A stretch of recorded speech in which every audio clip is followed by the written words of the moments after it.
Je te cherche, je te veux, roi de mon cœur.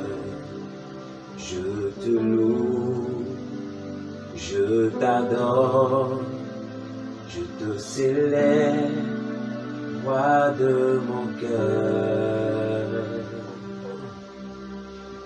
Emmanuel,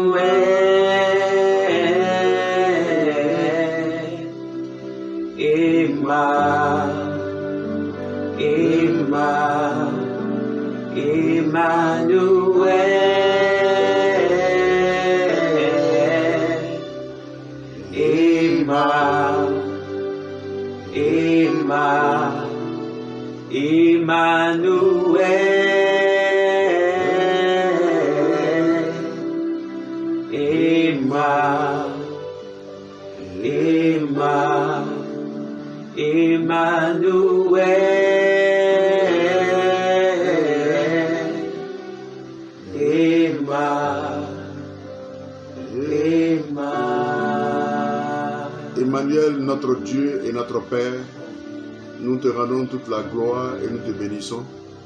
Toi, Dieu qui a abandonné ton trône de gloire et que tu es venu faire ta demeure sur la terre des humains, dans nos cœurs, dans notre vie, pour nous donner de partager la divinité avec toi. Nous te célébrons encore ce soir. Nous t'honorons et nous te bénissons. Nos cœurs à l'unisson, Seigneur, notre Dieu, te glorifient parce que nous reconnaissons que dans le ciel, toi seul es Dieu. Et sur la terre, ton règne s'impose par ta présence manifeste au nom de Jésus-Christ. Nous voudrons, Seigneur, notre Dieu, ce soir, te laisser toute la place maintenant. Nous savons que sans toi, nous ne sommes rien. Nous sommes, Seigneur, au Dieu notre Père, à cet espace, Seigneur, au Dieu de l'école de sagesse, là où nous laissons nos connaissances, là où nous mettons de côté, Seigneur, au Dieu, nos aptitudes, mais nous venons à tes pieds pour recevoir instruction de ta part. Viens, Saint-Esprit, Seigneur, toi l'Emmanuel, par ta sainte présence et par ton esprit, nous donner la compréhension des saintes écritures. Illumine nos cœurs par ta présence, oh Seigneur, illumine nos cœurs par ton intelligence, illumine nos cœurs, Seigneur, par, oh Seigneur, notre Dieu, ton esprit, afin de nous donner et de comprendre les écritures. Je prie en cet instant pour quelqu'un, Seigneur, notre Dieu, qui écoute ta parole. Seigneur, tu l'as caché aux sages et aux intelligents, mais tu l'as révélé aux enfants. Seigneur, révèle-toi à nous, Seigneur, qui tâtonnons encore dans ce monde. Révèle-toi, Seigneur, à ton peuple qui nous suit, Seigneur, ce soir, et que toute la gloire te soit rendue. Merci, Seigneur, notre Dieu, de nous donner la compréhension de ta parole au nom de Jésus. Amen. Bien-aimés, nos bien-aimés frères et sœurs en Christ, nous vous saluons dans le glorieux et précieux nom de notre Seigneur Jésus-Christ. C'est un privilège, c'est une joie pour nous d'être encore avec vous à l'école de sagesse. Nous avons pris l'engagement devant Dieu, dans cette période de confinement, d'apporter l'Église dans vos maisons.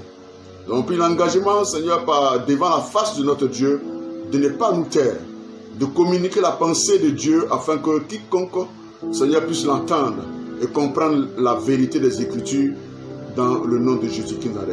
Merci de nous suivre depuis vos maisons. Merci de nous suivre depuis vos bureaux. Merci de nous suivre depuis les différentes nations. Nous sommes la communauté évangélique baptiste internationale et nous voudrons jouer notre partition à cette école de sagesse. Nous disons l'école de sagesse parce que nous savons que nous avons grandi dans différents horizons. Nous avons fait des études, nous avons des connaissances. Nous avons reçu l'éducation de nos parents. Mais quant à la connaissance de Dieu, Dieu seul a la capacité de se révéler. Il s'est révélé dans la personne de son fils Jésus-Christ de Nazareth, en marchant sur la terre des humains pendant 3 ans et demi. Il a instruit, il a enseigné, il a laissé un livre qui est la parole de Dieu que nous appelons la Bible. C'est au travers de laquelle nous croyons. Quiconque désire connaître Dieu doit s'y référer afin de pouvoir avoir le minimum de la connaissance pour bien vivre sur la terre des humains. Nous voudrons ce soir humblement aborder ce thème-là qui est aussi d'actualité. Voici le pouvoir de l'intercession. Le pouvoir de l'intercession. Qui dit pouvoir dit force. Qui dit pouvoir dit autorité. Qui dit pouvoir dit impact que l'intercession peut avoir dans la vie des enfants de Dieu que nous sommes. Parce que la prière étant un moyen de communication que Dieu nous a donné pour pouvoir échanger avec lui. Nous allons donc sans plus tarder demander à chacun de prendre vos Bibles. Nous allons ouvrir la Bible et qui va nous conduire dans notre exhortation sur le thème du pouvoir de l'intercession. Nous allons lire donc dans Ézéchiel en son chapitre 22, le verset 30. Je lis comme suit. Je cherche parmi eux, dit Dieu, un homme qui élève un mur, qui se tienne à la brèche devant moi en faveur du pays, afin que je ne le détruise pas. Mais je n'en trouve point. Un grand point d'interrogation. Mais je n'en trouve point. Dieu dit, je cherche un homme qui se tienne devant moi à la brèche, qui élève un mur en faveur du peuple. Mais il n'en trouve point. C'est une désolation. Non seulement dans le ciel, mais sur la terre, là où nous habitons. Il n'est pas trouvé d'homme qui puisse se tenir dans cette position pour Dieu. Et en même temps aussi pour les hommes que nous sommes. Le deuxième verset que nous allons lire se trouve dans 1 Timothée à son chapitre 2, le verset 1 au verset 3. Que nous lisons comme suit. De Paul à Timothée, il dit, j'exhorte avant toute chose à faire des prières, des supplications, des requêtes, des actions de grâce pour tous les hommes, pour les rois et pour tous ceux qui sont élevés en dignité, afin que nous menions une vie paisible et tranquille et agréable devant Dieu, car cela est bon plutôt et agréable devant notre Dieu et notre Sauveur. Alléluia. Comme nous avons parlé du pouvoir et de la puissance, nous voudrons introduire en effet cet enseignement par la définition de l'intercession. C'est de cela qu'il est question. L'intercession. Un mot simple, mais avec tout son sens pour nous qui sommes enfants de Dieu. L'intercession est définie dans l'Église, est une sorte de prière par laquelle l'homme se place devant Dieu pour plaider en faveur d'un autre homme. C'est une sorte de prière par laquelle l'homme se place devant Dieu pour parler, pour plaider en faveur d'un autre homme, alléluia, mais devant la face du Seigneur.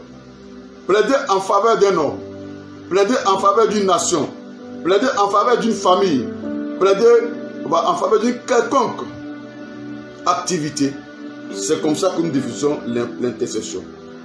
L'intercession, c'est le fait d'implorer la grâce de Dieu pour les autres, pas pour soi-même.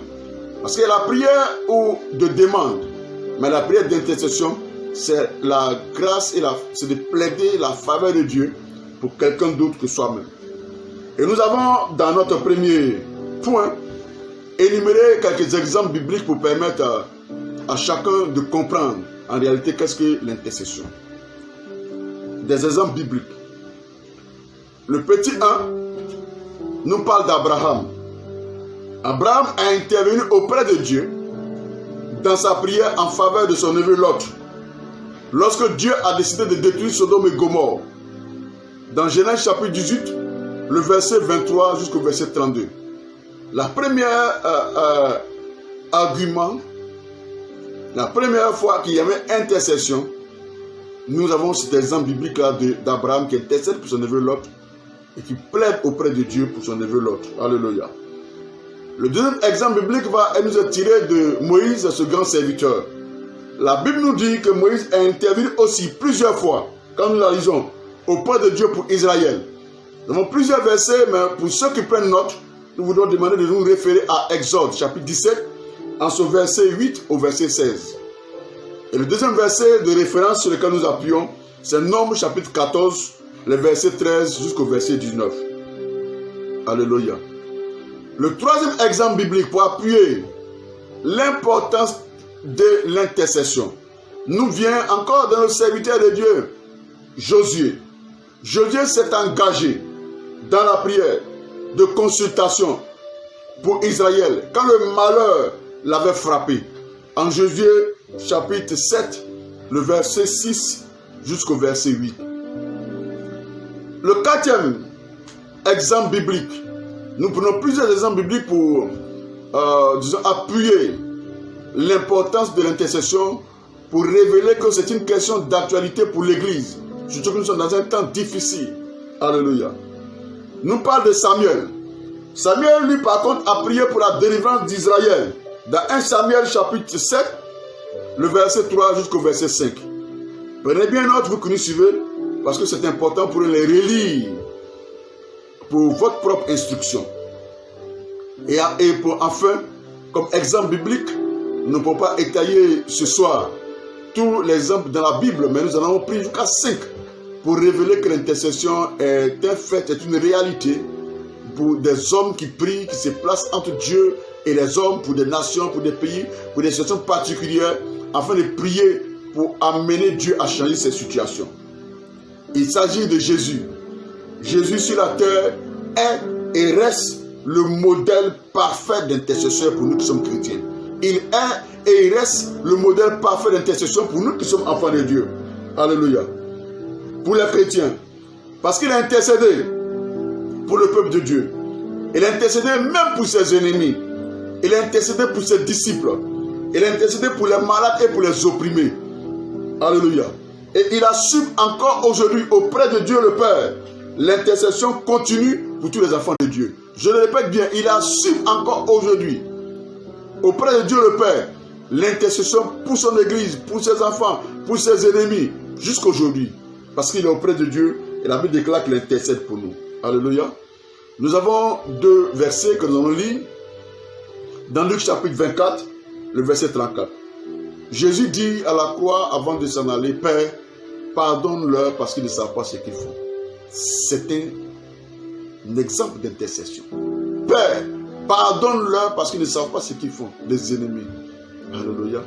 La nature humaine, elle est habituée à réclamer, à demander des choses pour elle-même, pas pour autrui. Mais imaginez-vous, fils de Dieu, Dieu dans sa nature humaine, qui prie même pour ses ennemis.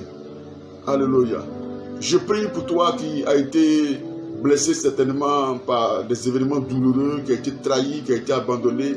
Certainement tu te trouves quelque part dans une prison par une fausse accusation d'exercer ce genre de prière.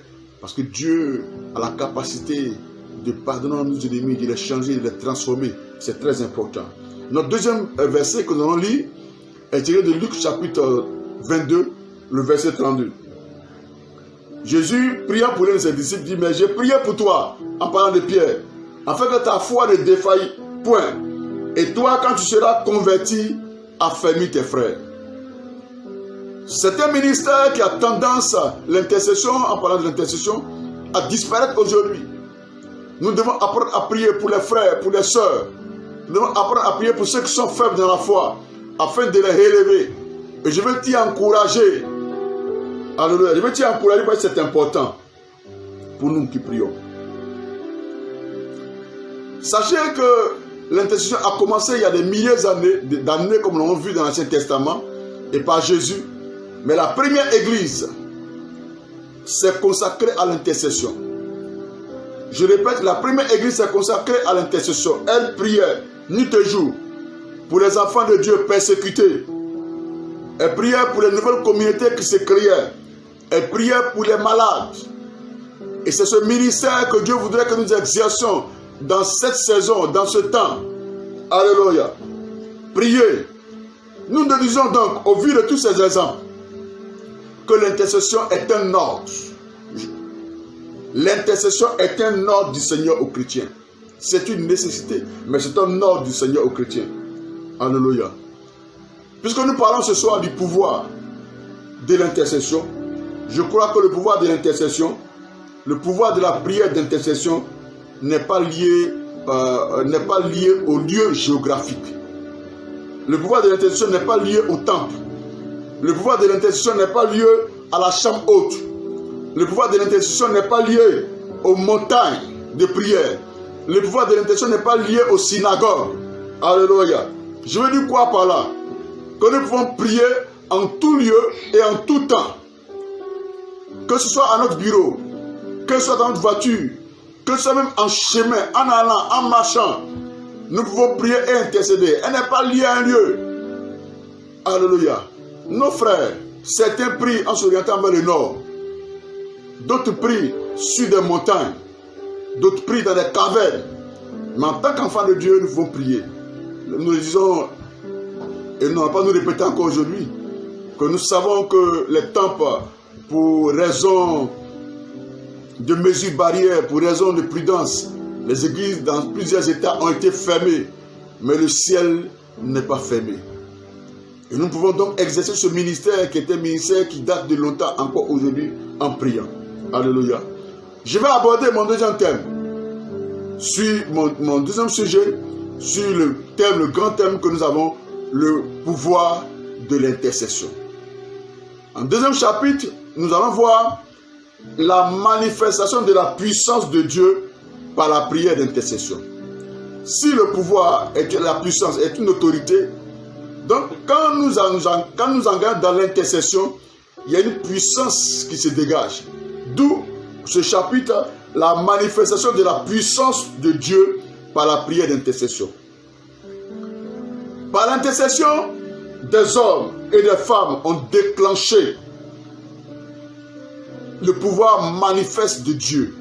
Dieu est dans le ciel, mais par nos prières, nous pouvons activer cette puissance et ce pouvoir. Par l'intercession, nous pouvons amener Dieu à faire des choses sur la terre des humains. Dieu a besoin de nos prières. C'est ce que je vais dire ce matin. En petit 1, nous voyons que Dieu avait arrêté le soleil et la lune par l'intercession d'un homme qui s'appelle Josué. Alléluia. Oh, j'imagine des hommes et des femmes dans nos nations s'élever pour donner aux éléments de la nature, pour donner à cette situation dans laquelle nous sommes, d'obéir, alléluia, à la parole de Dieu. La Bible dit que cela a été déjà fait, que Dieu a exaucé, Dieu a arrêté le soleil et la lune, un temps soit peu, par la prière de Josué. Vous avez comme verset de référence, Josué chapitre 10, en son verset 12 et au verset 13. Alléluia. Un deuxième élément de manifestation du pouvoir de la puissance de Dieu par la prière d'intercession. Nous voyons que Dieu, par l'intercession d'Élie, a fait pleuvoir après 3 ans de sécheresse. La Bible dit Élie était un homme de même nature que nous. Il a prié et pendant 3 ans il n'a pas plu. Et après il a prié, après ces 3 ans, et Dieu a fait pleuvoir. Oh my God. Pendant que je parle, le Saint-Esprit parle au cœur des intercesseurs. Le Saint-Esprit est en train d'élever une génération d'hommes et de femmes qui se tournent à la brèche pour demander au Seigneur, pour plaider auprès du Seigneur, de porter un regard favorable sur les nations, sur ce pays. Que le Seigneur lui-même apporte un changement d'atmosphère, parce que nous en avons besoin. On a besoin de la puissance de Dieu. Et cela ne peut se faire que par la prière, dans le nom de Jésus-Christ de Nazareth. Alléluia. En troisième exemple, ou en troisième point, de manifestation de la puissance de Dieu par la prière d'intercession, nous voyons que Dieu avait changé le délit du roi par la prière de Néhémie. Alors que Jérusalem était détruite, les murs de Jérusalem étaient détruits. La Bible nous dit que Néhémie, qui était aussi un cadre, qui était aussi un citoyen, s'est assis. Il s'est mis à pleurer. Pendant plusieurs jours, Néhémie a pleuré. Alléluia. Il gênait et il priait instamment devant le Dieu du ciel. Alléluia. Mais Dieu, par la prière de Néhémie, a changé le cœur du roi pour permettre à Israël de pouvoir restaurer, rétablir les murailles de Jérusalem. Bien-aimés frères et sœurs, là où tu es, Dieu compte sur toi. Dieu dit, je cherche un homme qui se tienne entre le peuple et moi, en faveur du peuple, qui élève un mur et qui intercède. Alléluia. Où que tu sois, sache que ce message est pour toi. Dieu cherche un homme. Dieu lance un appel à toute l'humanité, afin que nous puissions nous lever pour ordonner à ces fléaux de prendre fin. Je rends gloire à Dieu parce que nos prières commencent à faire des effets. Nos prières commencent à produire des effets. Quand je vois des grandes nations qui étaient à genoux, des grandes nations qui étaient atteintes par ces fléaux, aujourd'hui, on commence à parler un autre langage. Du langage de la découverte des remèdes, du langage du déconfinement, du langage de la reprise des activités, du langage de l'action. Mais je crois que Dieu est derrière ces actions. Continue de prier, bien-aimé. Dieu suscite encore davantage d'intercesseurs pour prier. Comme Néhémie. Y a-t-il des Néhémie encore aujourd'hui dans nos pays, dans nos nations? Allons-nous rester mieux devant cette situation de destruction? Alléluia. Il est très important que nous puissions comprendre qu'il y a un pouvoir dans l'intercession.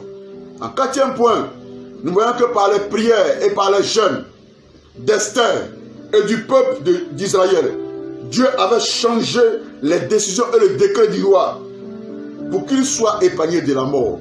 Un décret de mort était signé. Un complot de mort a été avorté. une action de mort a été annulée. Des projets et des programmes de mort contre Israël, contre Esther. Mais par le jeûne et par la prière, par l'intercession, Dieu a changé le cœur du roi. Bien-aimé, ne reste pas mieux. Sinon tu seras rendu comptable de cette situation qui se passe. L'heure est à la prière et à l'intercession. Et chacun de nous doit prier au nom de Jésus-Christ de Nazareth. En cinquième point, pour terminer, parce que nous croyons que ce message t'en fait du bien. Nous croyons que tu nous suis. Nous allons simplement dire que Isaac, qui est un exemple d'intercession par la puissance de Dieu, avait imploré l'Éternel au sujet de sa femme, Rebecca. Elle était stérile. Et l'Éternel exauça sa prière. Rebecca, sa femme, devient enceinte. Je ne sais pas, peut-être que tu as un parent qui est malade. Mais quand on parle de la stérilité, c'est l'état de sécheresse, c'est l'état du manque d'enfants, c'est l'état de l'empêchement, des obstacles à l'accomplissement d'un miracle. Mais Isaac implora l'Éternel pour sa femme Rebecca et cela a eu lieu. Là où tu es dans ton salon, je sais que tu as des multitudes de sujets de prière. Quand je parle d'intercession, je le dis, c'est la prière en faveur d'autrui. C'est la prière en faveur des familles. C'est la prière en faveur des nations. Et nous devons le faire dans le nom puissant de Jésus-Christ. Alléluia. C'est important. Genèse chapitre 25, le verset 21, qui nous parle de l'intercession d'Isaac. Plusieurs autres récits révèlent le pouvoir ou la puissance de la prière d'intercession. Il y en a plusieurs. Mais compte tenu du temps, nous n'allons pas les énumérer. Mais je vais simplement te dire que la puissance de l'intercession est importante et d'actualité pour détruire les œuvres du diable et guérir les malades encore aujourd'hui. Pendant que je parle, je sens dans mon esprit, je vois Dieu lever une armée d'hommes et de femmes qui vont bouleverser les nations par la prière. Que cela soit ton partage. Que cela soit ton partage. Que cela soit ton partage. Que cela soit ton partage. Réveille-toi, toi qui dors. Et mets-toi à la brèche. Élève le mur de sécurité pour ta famille qui se perd. Et commence à prier au nom de Jésus-Christ de Nazareth. Pendant que je parle, je vois par l'intercession Dieu déjouer les plans établis par le diable contre l'église, les familles, contre les enfants de Dieu. Par ton intercession. Pendant que je parle, je vois par ton intercession Dieu délivrer les âmes qui sont sous la puissance du diable. Mais si et seulement si nous prions, il y a puissance et il y a pouvoir, comme on le dit dans le sang de Jésus-Christ. Mais il y a puissance et pouvoir dans le nom de Jésus-Christ. Il y a puissance et il y a pouvoir dans l'intercession. Lève-toi et prie au nom de Jésus-Christ. Je crois que si nous prions, que tout est possible à Dieu. Je crois à la prière d'intercession. Je crois que tout s'obtient par la prière, sans limitation d'objets et de sujets de prière. Sans limitation d'objets et de sujets de prière. Paul disait comme cela à Timothée, je t'exhorte, alléluia, à faire toutes sortes de prières, à élever la prière pour les autorités, pour les hommes, les requêtes, les supplications. Et cela, nous, est notre partage ce soir au nom de Jésus-Christ. La terre présentement traverse certainement l'une des périodes les plus difficiles. C'est une réalité. Mais la Bible déclare que Dieu cherche un homme qui élève un mur. La terre traverse l'une des périodes les plus difficiles. Mais la Bible déclare, selon Ézéchiel, que Dieu cherche un homme qui élève un mur. Église de Jésus-Christ de Nazareth, cette saison est ta saison. L'heure est au réveil par la prière d'intercession. Sache que l'intercession peut se faire de façon individuelle. Souvent, nous avons tendance à chercher un ami, un frère, une soeur pour prier. Mais si tu m'entends, ce message est pour toi. Tu peux t'élever de façon individuelle. L'intercession est individuelle. On vit des hommes qui ont pris les responsabilités et ont prié, les situations ont changé. Donc l'intercession, par sa puissance, est individuelle. L'intercession est aussi commune. Que vous soyez deux ou trois, que vous soyez en famille, vous pouvez prier.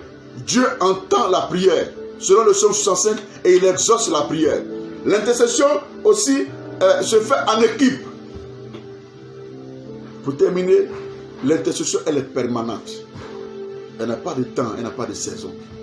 Alléluia. La Bible déclare, selon le livre des Thessaloniciens, prier et prier sans cesse. Si tu as commencé à prier, continue de prier.